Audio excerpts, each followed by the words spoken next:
Nanda Nanda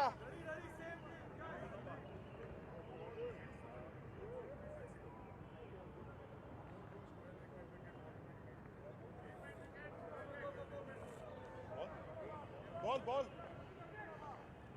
ball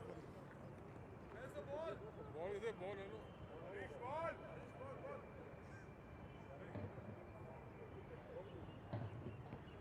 9 overs के बाद 111 Nelson और उस पे 4 विकेटों का नुकसान हुआ है। प्रताप भी काफी समय बिता चुके हैं इस विकेट पे और सौरभ ने बहुत ही कमाल की बैटिंग की है। 11 गेंदों पे 24 रन। मेरे साथी कमेंटेटर मनोज जो मेरे पीछे खड़े हैं उन्होंने कहा कि बहुत बना दिए हैं, बहुत ज्यादा रन हो गया है। और राशिद आपको क्या लगता है? मुझे लगता है कि मस्ट विन सिचुएशन है कर्नाटका बल्कि तेलुगु वॉरियर्स के लिए। तो T10 क्रिकेट के अंदर कोई भी स्कोर सेव तो आप कह नहीं सकते। तो देखना दिलचस्प रहेगा कि जब रन चेज होगी तेलुगु वॉरियर्स की तो किस तरीके से एग्जीक्यूट करेंगे मैदान पर अपने बल्लेबाजी को, तो कहानी तब हमको पता लगेगी। लेकिन फिलहाल सौरभ और प्रताप की नजरें हैं 111 को कम से कम 130 या 33 बनाया जाए। और इसी फेर में एक लगा दिया है शानदार शॉट। एक बाउंस के बाद गेंद जाती हुई 4 रन के लिए।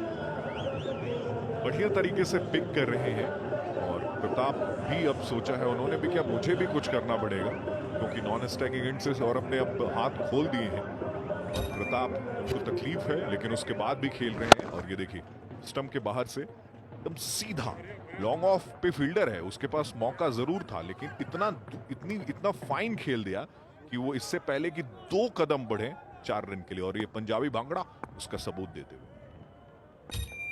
हैरत होती है इन बल्लेबाजों को क्रिकेट खेलते हुए कि ये इतना प्रोफेशनली फाइन क्रिकेट ये फिल्मी सितारे खेल सकते हैं। और इस बीच अगली गेंद चेंज ऑफ पेस करने की कोशिश, अच्छा था, झांसे में ले लिया बल्लेबाज को और सिंगल वहां पर निकालने की कोशिश कर रहे थे सौरभ, लेकिन समय रहते प्रताप ने इनको वापस भेजा नॉन स्ट्राइकर एंड पर। तो बची हुई 4 गेंदों पर अंकित आपको धूम धड़ाका बहुत देखने को मिलने वाला है। ऑब्वियसली 12.32 का औसत है तो उस हिसाब से कम 2 चौके तो लिखे हुए हैं इन 4 गेंदों पे। ये तो देखना होगा क्या होगा। और इस बार सीधा शायद उसमें से एक नहीं आएगा क्योंकि इससे पहले कि वो बॉल बाउंड्री को क्रॉस करे। और यहाँ पे रन आउट नहीं होंगे, वहां पे इसलिए नहीं होंगे क्योंकि रनर जो थे वो दौड़ रहे थे उनकी जगह पे और इसलिए वहां पे रन आउट होने का कोई चांस नहीं है। और इस तरीके से 116 4 विकेट के नुकसान।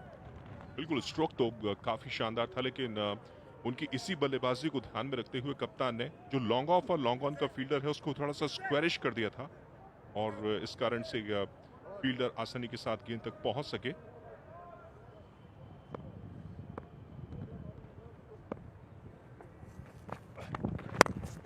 अच्छा शॉट, फिर से 2 की कोशिश करेंगे, फील्डर पर प्रेशर और रन करते हुए पूरा एक बार फिर से बेहतर कदमताल विकेटों के बीच। ऑब्वियसली रनर ले रखा है प्रताप ने तो जो नॉन स्ट्राइकर है वो भी बहुत तेजी से भाग रहा है और सौरभ तो इतने तेज हैं कि उस पिछले 2 गेंद पहले जो वो विकेट कीपर के पास बॉल गई थी वो भाग के आ गए थे, मैं 22 में ही रन ले लूंगा। तो इसलिए भी उनका बड़ा दिलचस्प होगा। अब ये देखना होगा इन 2 गेंदों पे क्या होता है। बड़ा स्ट्रोक खेलने की कोशिश की थी, फिर से प्रेशर है वहां पर फील्डर के ऊपर लेकिन फिर से 2 रन पूरे करते हुए। तो अगर बड़े स्ट्रोक नहीं आए तो इस तरीके से आप रन्स बना सकते हैं। इस बात की मिसाल यहां पर पेश करते हुए ये दोनों बल्लेबाज। 120 रन ये बहुत रन होते हैं, मतलब हर गेंद पे 2 के हिसाब से अगर बनाएंगे तो भी तब जाके ये रन आपसे चेस होगा। 120 निश्चित रूप से। और तेलुगु की टीम थोड़ा सा निराश होगी कि कर्नाटका के खिलाफ इतना रन हो गया खड़ा। लेकिन अब ये भी देखना होगा कि 10 ओवर में चेस भी हो जाएगा। 10 विकेट है हाथ में अगर वो ढंग से खेलेंगे। लेकिन अब सौरभ इस अंतिम गेंद पे देखना होगा अब क्या करते हैं। बिल्कुल कोशिश तो उनकी मैक्सिमम के लिए रहेगी लेकिन क्या उस मैक्सिमम को पूरा कर पाएंगे? क्या 6 हासिल कर पाएंगे, क्या 4 हासिल कर पाएंगे, कम से कम ये तो दिमाग में होगा ही, लेकिन स्ट्रोक किस तरीके से लेंगे ये देखना दिलचस्प रहेगा। जूसी फुल टॉस, लंबा स्ट्रोक, लेकिन उसको मैक्सिमम के लिए नहीं डिस्पैच कर पाए। 2 रन इस गेंद पर भी मिलते हुए तो लगातार 2-2 की बात रही और पहुंच गए हैं 1-2-2 यानी 122 पर। 10 ओवर के बाद अपनी पारी पूरी करते हुए 4 विकेटों के नुकसान पर स्कोर है कर्नाटका बुलडोजर्स का 122, 4 विकेटों के नुकसान पर। नाबाद लौटते हुए सौरभ 30 की निजी रन संख्या पर और प्रताप है उनके साथ 13 के निजी योग पर। और कुल मिला के अच्छा ओवर कहा जाएगा नंदा का। 11 रन दिए उन्होंने इस ओवर में। प्रताप 13 रन बना के 9 गेंदों पे और सौरभ 30 रन बना के 14 गेंदों पे। दोनों ही खिलाड़ी और अपने रनर के साथ वापस लौट रहे हैं मैदान पे। खुश हैं वो अपने आप से, अपनी टीम के परफॉर्मेंस से। और तेलुगु की टीम्स को यहाँ पे होमवर्क करना होगा कि कल वो चेस नहीं कर पाए थे, तो कहीं ऐसा ना हो कि आज भी कुछ इसी तरह की कहानी दोबारा से। रन चेज बहुत बड़ा है और ये है कर्नाटका बुलडोजर्स का आज का बैटिंग कार्ड। कृष्णा ने अच्छी शुरुआत दिलाई थी, 25 रन उन्होंने किए और राजीव ने किए 30 रन और अंत में सौरभ की जितनी प्रशंसा की जाए उतनी कम। बेहतरीन फिनिश किया, 14 गेंदों पर धुआंधार 30 रन की पारी खेलकर नाबाद लौटे और अच्छा साथ मिला उनको प्रताप का। और ये है पार्टनरशिप्स।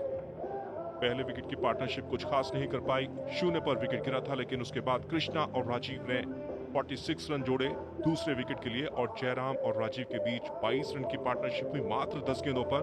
और ये जो पार्टनरशिप थी जिसने की डिफरेंस पैदा किया वो है सौरभ और प्रताप के बीच 49 रन की पार्टनरशिप मात्र 22 गेंदों पर। बॉलिंग कार्ड पे नजर डाल दें तेलुगु की तो रघु आज बहुत उम्मीदी, सिर्फ 1 ओवर किया, ये भी थोड़ा हैरत से परे है। 6 रन दे के 1 विकेट लिया उन्होंने। अखिल ने 1 ओवर में 20 रन खर्च कर दिए, बहुत सारे एक्स्ट्रास दिए थे उन्होंने। आदर्श ने 2 ओवर में 22 रन दे के 1 विकेट लिए। सचिन ने 2 ओवर में 13 रन दे के 1 विकेट लिए, सबसे सफल बॉलर कहे जा सकते हैं। प्रिंस ने 1 ओवर के गेंदबाजी की 17 रन दिए और 1 विकेट लिए। बाकी नंदा ने 2 ओवर में 23 रन दिए और अश्विन ने 1 ओवर में 15 रन खर्च किए।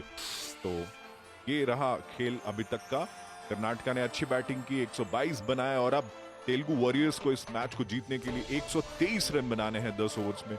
12.30 के औसत से उन्हें इस लक्ष्य को पीछा करना है।